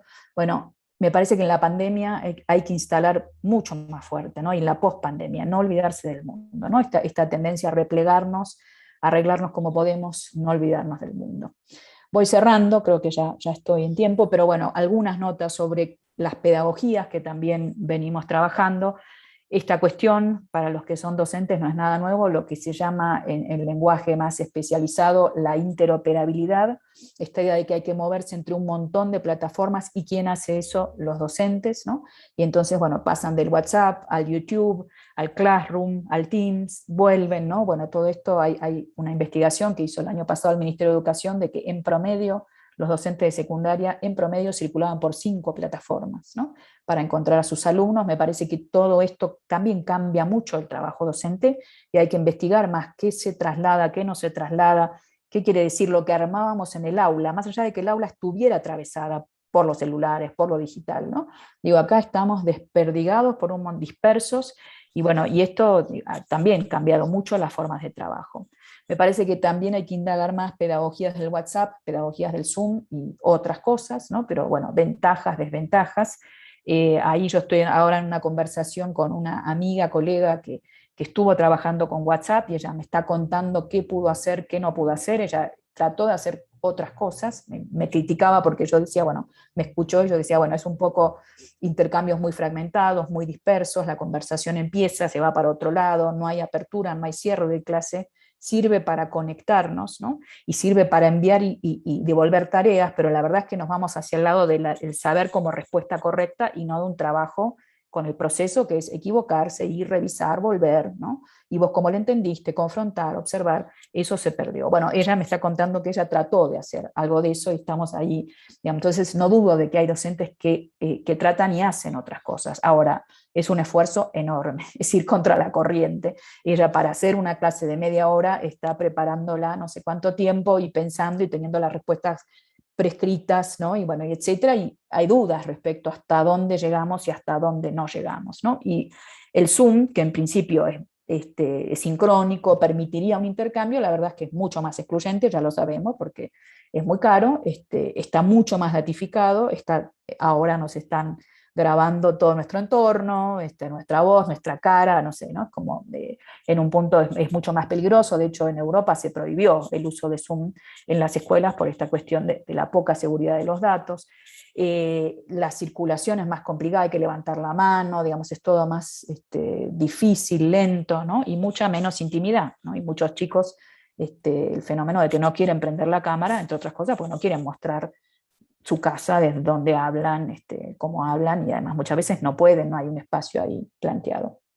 2 notas más, diría. por un lado esta cuestión de esta nueva economía de la atención que plantean los celulares, sobre todo los celulares, no solo los celulares, mucho más efímera, fragmentaria, y entonces también una investigación que estamos haciendo ahora en México y en Argentina es usos de YouTube en la escuela, ¿no? Y lo que vemos es, bueno, esto de si se puede usar YouTube para estudiar, y muchos chicos, y empezó porque mis propios estudiantes de maestría, doctorado, me decían, yo estudio con YouTube antes de la pandemia, y dijimos, bueno, ¿y ahí qué hay? ¿Se puede estudiar con YouTube? ¿Qué quiere decir estudiar? ¿No? Entonces, ¿cómo subrayás? ¿Cómo volvés? ¿Cuál es el vínculo con ese texto que propone YouTube? Sacándonos de la idea de que el único texto valioso es el libro, estoy de acuerdo, no es el único texto valioso. Podés estudiar con una película, podés estudiar con una conferencia, pero ¿cuál es la diferencia? Y la verdad que lo que estamos encontrando es, yo diría, un poco preocupante en términos de que los chicos priorizan cuando estudian con YouTube, que sea corto, que sea chistoso, que sea atractivo, ¿no? Y esas son como las líneas por donde van, ¿no? Y uno puede decir, bueno, todo conocimiento aguanta, digamos, todo se transmite en menos de 10 minutos.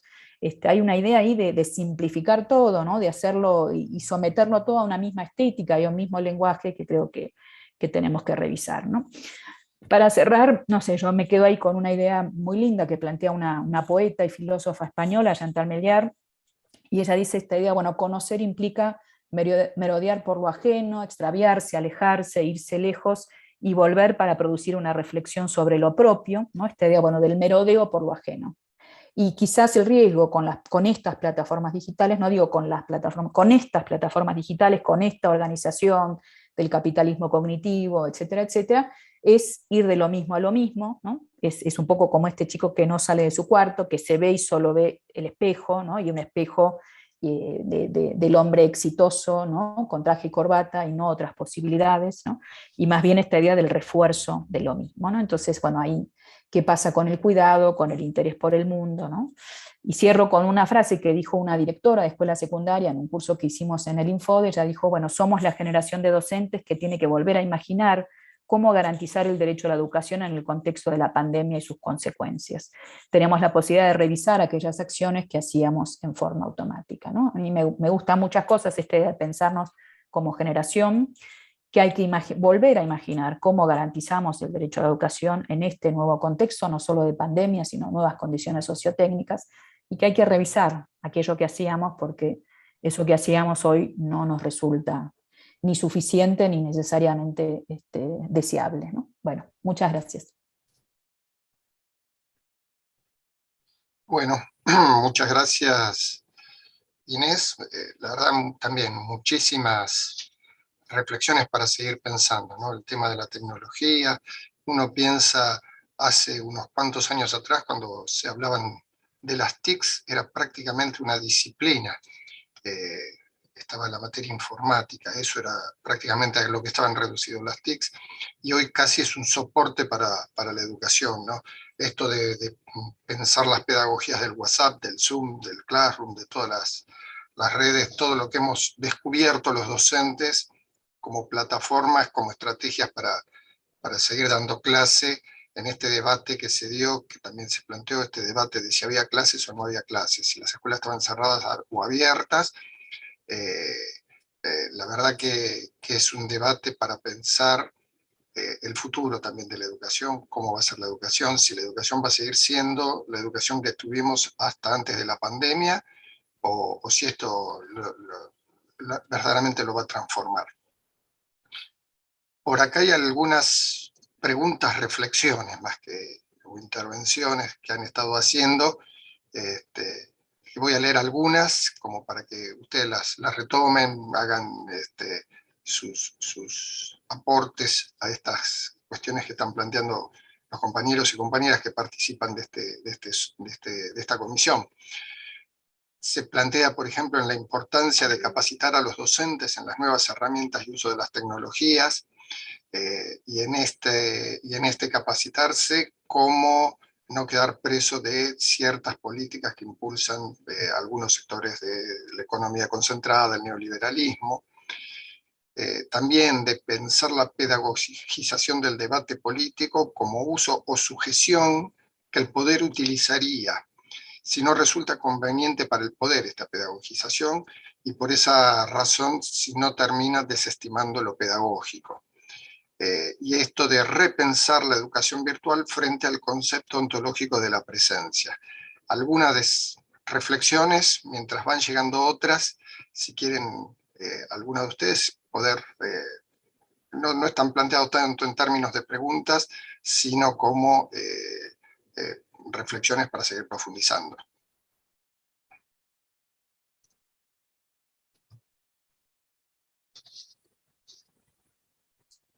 Bueno, hago un comentario en relación a este último tema, que es la pedagogización del debate político. Y yo hice ese comentario porque, bueno, muchas veces en el diálogo con otras disciplinas de las ciencias sociales y humanas hay una especie hay una especie de mirada estereotipada de la idea pedagógica, ¿no? Es decir, muy circunscripta a una especialidad de las carreras de educación o de la formación en educación, cuando en realidad un poco en algún momento el poder pensar lo político pedagógico, como planteaba Adriana Poderoso hace muchos años, o pensar también desde otras ciencias sociales la didáctica política, ¿no? Pienso a veces, siempre recuerdo un texto de Oscar Landi de los años 80, donde analizaba las intervenciones políticas, donde había componentes didácticos, ¿no? Estudiando el peronismo, ¿no? Entonces me parece que ahí hay, me parece en el debate que se produce en los medios, uno podría decir, tomando lo que dice Inés sobre la pedagogía del WhatsApp y del Zoom, ¿no? Hay una pedagogía de los medios, ¿no? No solo la pedagogía que nos gusta, sino la que no nos gusta, ¿no? Hay ahí en juego también un estilo pedagógico digamos, de modo de construir, en este caso, una representación sobre la educación y una construcción visual sobre la educación y cierto tipo de mensajes y cierto tipo de, digamos, contenidos simplificadores de la experiencia educativa que se produce cotidianamente en los medios. Sí, podríamos analizar eso, ¿no? Ha habido muchas investigaciones que se han centrado en el análisis de la prensa, ¿no? Muchas tesis, recuerdo ahora se me aparecen tesis de maestría o de doctorado, donde los corpus más fuertes tenían que ver con las revistas, digamos, por un lado las revistas de educación, pero también las notas sobre educación, editoriales o noticias o notas de opinión de los medios de prensa, ¿no? Ha habido mucha investigación en el campo de la historia de la educación y también en otras disciplinas históricas en este sentido, con ese tipo de corpus. Ahora, podríamos, ¿no? Introducir una serie de preguntas sobre cuál es esa pedagogía que se lleva adelante a través de los medios, sobre todo en torno a las representaciones sobre la educación, a las visiones sobre la educación, y al mismo tiempo pensar las intervenciones político-pedagógicas que es necesario hacer desde otra perspectiva, ¿no? Mostrando lo que Iván, y solo lo menciono, Iván, me cuesta reproducir el apellido, Julia Kerr, donde Iván decía, bueno, hay una opacidad de las escuelas en una actividad que compartimos, y recuperando una investigación que él había realizado. Hay una opacidad de lo que son, de la materialidad de las escuelas, de lo que sucede en las escuelas, y con las que tomamos contacto diariamente, pero hay una opacidad en los medios. Entonces, ¿cómo resolver esa opacidad? Interviniendo, construyendo, o haciendo otra construcción visual, polémica, problemática, de la realidad escolar y de lo que se produce ahí, de lo que acontece, no solo la idea de la educación como noticia, ¿no? Asociada al adoctrinamiento, por ejemplo, en estos últimos días, a la no presencialidad, a los distintos tópicos que la agenda mediática va instalando casi como un escándalo, ¿no? Casi como noticia escándalo, ¿no? Y que abre toda una polémica, se instala, ¿no? Etcétera. Así como construir diseñar una estrategia de intervención político, pedagógico, académica, que instale otra cosa, ¿no? Que colabore en la construcción de otra cosa, que sea una contribución política, ¿no? Y que también revierta después sobre la propia experiencia educativa, ¿no? Bueno, algunas de las cosas que muestra Inés, ¿no? Cuando Inés comparte los dibujos, es decir, está, ¿no? Compartiendo, ¿no? Materialmente visiones a las que accede a través de la experiencia, de una experiencia formativa, ¿no? Pensemos también en otros ámbitos, algo de ese tenor. Hay otra pregunta acá en realidad no sé si es una pregunta o un desafío para hacer un próximo congreso, pero lo leo como para que, porque dice, dado que toda definición del currículum es política, ¿cuáles serían los principales desafíos de la disputa por el conocimiento frente a la definición política de los contenidos del universo de Google? ¿Me repite la pregunta? ¿Cuáles son los principales desafíos? Dice, dado que toda definición del currículum es político, ¿cuáles serían los desafíos en la disputa del conocimiento frente al universo de lo que representa Google? Bueno, hay una, si yo puedo decir algo, pero pensaba en, ahora Google lanzó una cosa que se llama The Anywhere School, ¿no? La escuela en cualquier lado. Y están tratando, por supuesto, de avanzar en lo educativo, en lo escolar, entonces yo creo que sí, que hay que dar la disputa, ¿no? Y hay que plantear contra esta idea para mí de la escuela como en cualquier lugar, de cualquier modo, la escuela como un espacio cuidado, un espacio diseñado, un espacio pensado. No quiere decir eso que solamente sea presencial, no sé, yo de nuevo vuelvo a esta idea de, bueno, la escuela no fue siempre así, no va a seguir siendo siempre así, ¿no? Pero yo veo ahí varios problemas muy importantes. Uno es, vamos a delegar en una gran plataforma tecnológica privada la educación de las nuevas generaciones. Me parece a mí que eso es algo que hay que discutir muchísimo. Y digo discutir muchísimo acá en México con un gobierno progresista. Cuando empezó la pandemia, lo primero que se hizo fue hacer un acuerdo con Google y con Microsoft, ¿no? Y la capacitación consistió en capacitar a los docentes en Classroom y en Teams. Bueno, ahí, para mí hay un problema, y sí, desde el propio campo progresista no podemos imaginar otras formas, no digo, por ahí no puede salir en medio de la pandemia a hacer lo que ellos tienen en términos de plataforma, pero no podés delegar en ellos que esto es lo que hay que hacer, ¿no? Me parece a mí que esa es una disputa importante, y una disputa importante respecto a los conocimientos, y vuelvo a esta idea de si el conocimiento va a ser el conocimiento que aparece primero en la lista del buscador, que además ese algoritmo que de Google, por ejemplo, nadie lo conoce, es por supuesto sumamente privativo y secreto comercial. Dicen que tiene más de 400 páginas a esta altura, es súper complejo, por supuesto, tiene un montón de plata y de investigación atrás, pero eso va a ser lo que defina la selección del conocimiento para las futuras generaciones. O sea, en 2050, ¿qué conocimiento va a contar? ¿El que definió Google o el que definimos públicamente en una discusión? Digo, yo no sé, el currículum, por supuesto, hay que discutir qué autoridades instala, qué jerarquiza, ¿no? Cómo piensa el lenguaje, cómo piensa el conocimiento, pero con todos los problemas que tiene es muchísimo más democrático que lo que resuelve una empresa porque le conviene o no le conviene, ¿no? Entonces creo que ahí hay que dar una disputa fuertísima, por los modos y por el contenido de la educación. Bueno, tenemos una pregunta más, creo que con esta podemos ir ya pensando en un cierre, y dice, dada la irrupción de las tecnologías durante la pandemia, la irrupción de las tecnologías en la escuela, y pensando en la escuela, como definen algunos, como otra tecnología, si esto no puede hacer o pensar que va a desaparecer la escuela tal como la conocimos hasta hoy. Bueno, me parece que con lo que se dijo acá estamos frente a la pregunta de qué formas va a tomar. Probablemente no sea la misma que conocimos hasta ahora, pero la palabra desaparición es una palabra fuerte.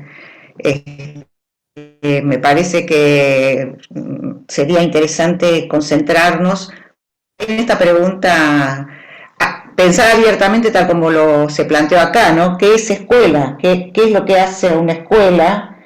Y no necesariamente en términos de estabilidad, por ahí se puede la escuela pensar en términos de equilibrios, de dinámicas, y en esos equilibrios y dinámicas la escuela se va a mover. La palabra desaparición me suena fuerte. Yo lo que quería también era rescatar, alguien preguntó al principio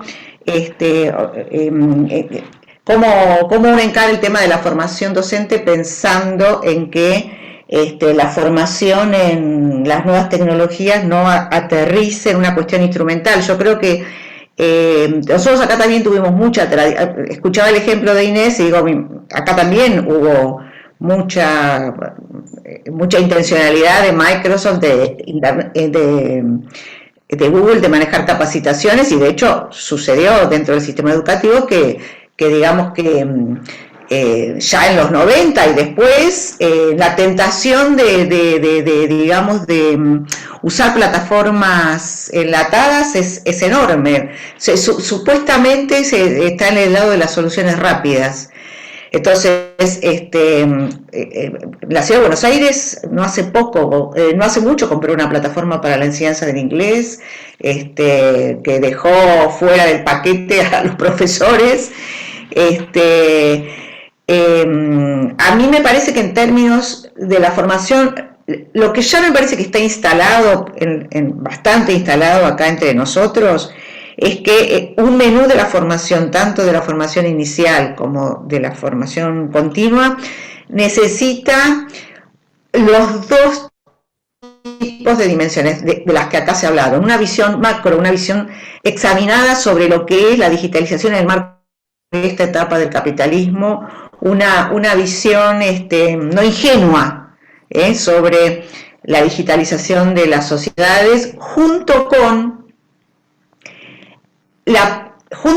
correrse de los enunciados generales, ¿sí? Porque hay un trabajo que se hace en diálogo con esta conceptualización en relación a lo digital y a lo contemporáneo, y que en algún momento tiene que también hacer pie en las perspectivas didácticas, pedagógicas, en el sentido de cuando uno se acerca específicamente a los contenidos que va a enseñar, a la prescripción curricular, etcétera, cómo esa prescripción curricular se articula de manera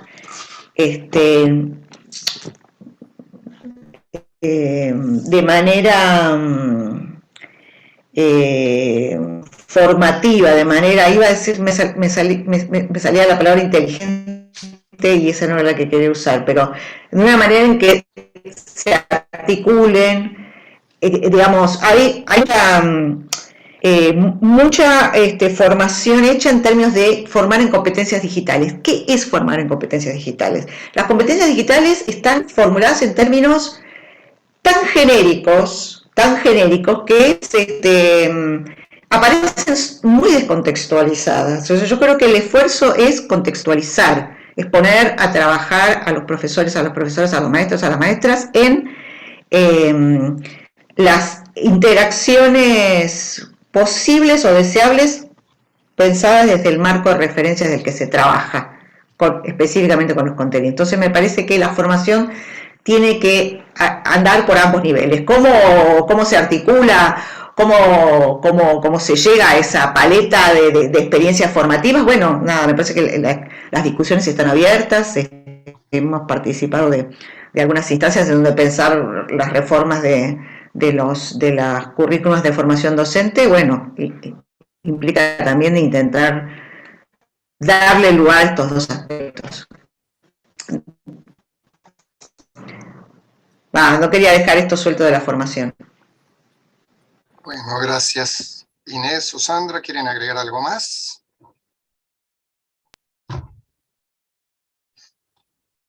Bueno, entonces... Por ahí yo quería decir algo en esta línea también, algo que a mí me preocupa y también vinculado a lo que decía Sandra, ¿no? De los discursos públicos. Lo que estoy escuchando por muchísimos lados es el tema de los conocimientos perdidos, ¿no? Y va en esta línea de la escuela estuvo cerrada, la escuela no hizo nada, ¿no? No sé, me parece que también hay que salir a pelear esa idea de conocimiento perdido, por un lado con una idea de conocimiento escolar que había que revisar antes de la pandemia, ¿no? Como conocimiento escolar es igual a dar todo el programa o dar mucha tarea, ¿no? Y que hagan mucha tarea. O sea, ese paquete me parece que ya había que abrirlo hace mucho tiempo. Y en segundo lugar, discutiendo, bueno, ¿qué se aprendió? ¿Qué pasó acá? ¿No? Una conversación que nosotros tenemos en casa con las hijas de mi marido, que son adolescentes. Bueno, esta pandemia fue una experiencia que se la van a acordar toda su vida, no sé, digo, es una experiencia que es sumamente importante como experiencia humana. Bueno, ¿qué queda de esto? ¿Qué se abre? ¿Qué se abre como agenda ecológica? ¿Qué se abre como agenda de desarrollo? ¿Qué se abre como agenda del cuidado? ¿No? A mí me parece que hay que hacer, no sé, en México esto lo venimos discutiendo mucho con distintos colegas, tiene que haber una pedagogía y una política del cuidado de la vida, que una pandemia, crisis ecológica, narcotráfico, violencia, justicia, no sé, pedagogías del cuidado de la vida, no sé, ¿no? Políticas del cuidado de la vida. La pandemia pone eso de relieve, también puede salir para el otro lado, por supuesto, ¿no? Como más miedo al contagio, aislamiento, individualismo, ¿no? Sálvese quien pueda, etcétera. Pero, no sé, me parece que ahí centrarnos solamente, no se dieron todos los contenidos del currículum, es una agenda muy reducida y que no funcionaba antes y que no funciona ahora, ¿no? Y me parece que hay que salir a dar esa batalla político-pedagógica también, de que haya otra idea de la escuela, de la cultura, de lo público, lo común, ¿no? Yo quería agregar una cosita en relación a la pregunta, a la reflexión sobre la desaparición de la escuela, ¿no? Que es poder pensar, y lo pienso más en clave de la universidad, o como la vengo pensando hace rato, que es la idea de que las fronteras de la universidad, y en este caso que podría ser aplicable a toda institución educativa, son porosas, son abiertas, los conocimientos y los saberes circulan, ¿no? A veces quedan adentro, ¿no?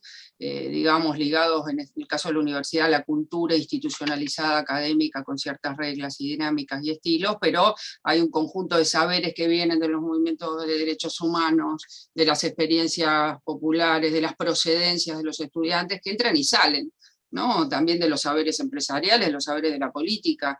Entonces una mirada sobre los saberes y sobre el conocimiento en movimiento que traspasa las instituciones, que van y vienen, que se cristalizan a veces en los currículum, esos movimientos, esas experiencias de conocimiento de una época, a veces se cristalizan, a veces quedan afuera, etcétera, hace que la pregunta no es por la permanencia o no de la escuela o de la institución, en términos simplificadores, sino que las instituciones permanecen con dinámicas nuevas, ¿no? Y lo que sí se pone en juego, hoy como antes, es la selección de la...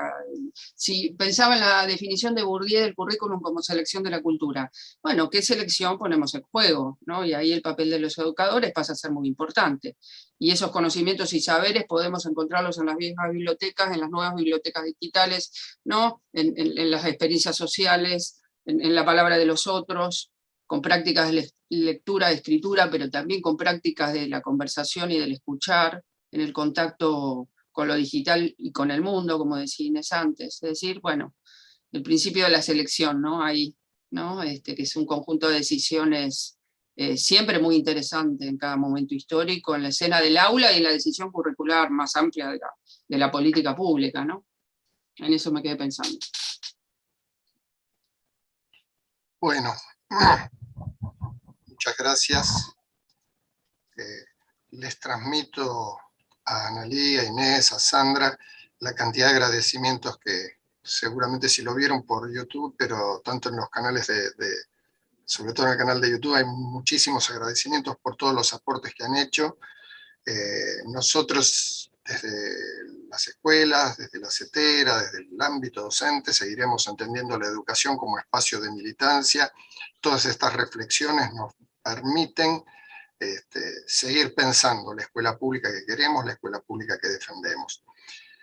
Para terminar, tenemos un pequeño video que queremos compartir con todos ustedes. Es una canción que se hizo en estos momentos de pandemia, donde docentes de todo el país, desde sus propias provincias, han podido conformar esta hermosa canción, una canción de Van der Mole, y no terminar sin agradecer a quien estuvo a cargo de la coordinación y de la operación de todo este soporte técnico que tuvimos, que es Meli Gregorio, la compañera de la CTA de Mendoza, que además nos han permitido el acceso a este Zoom.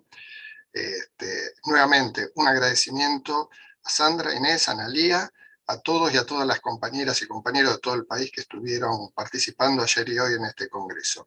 Así que, Meli, también gracias a vos, y cuando quieras podemos pasar el video.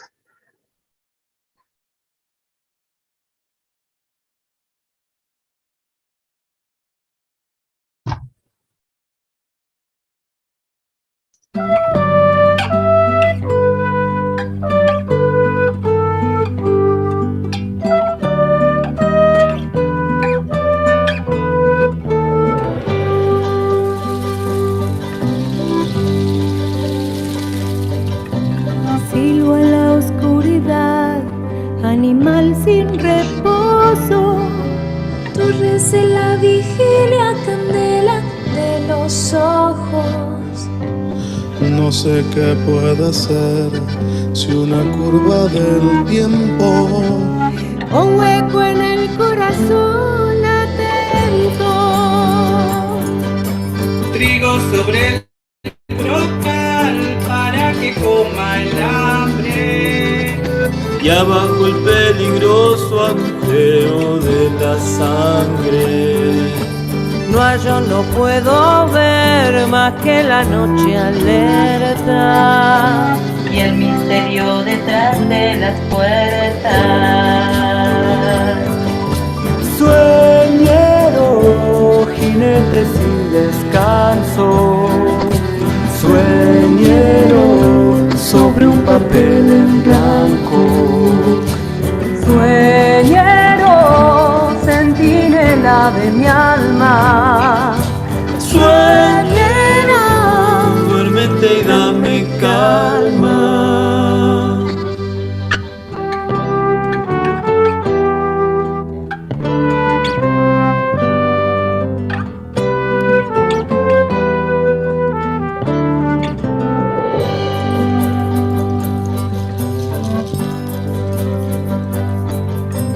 Llevo cada mitad como dos ríos gemelos. Uno cruza la tierra y otro fluye en el cielo. El de la oscuridad no conoce el olvido.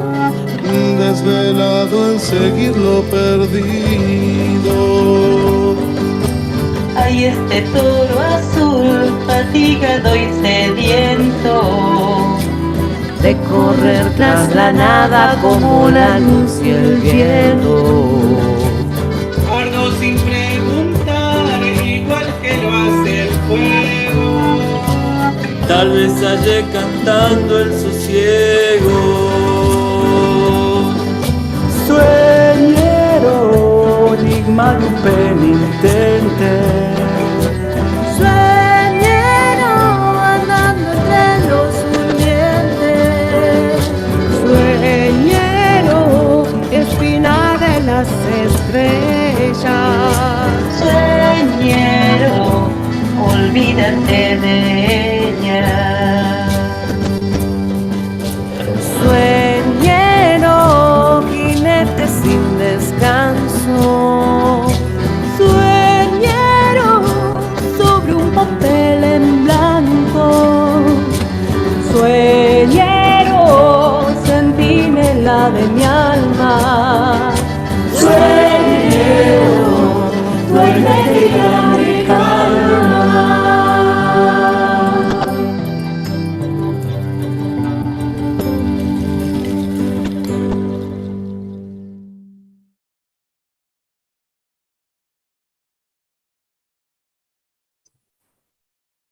Muchas gracias a todos y a todas. Nos vemos en la próxima.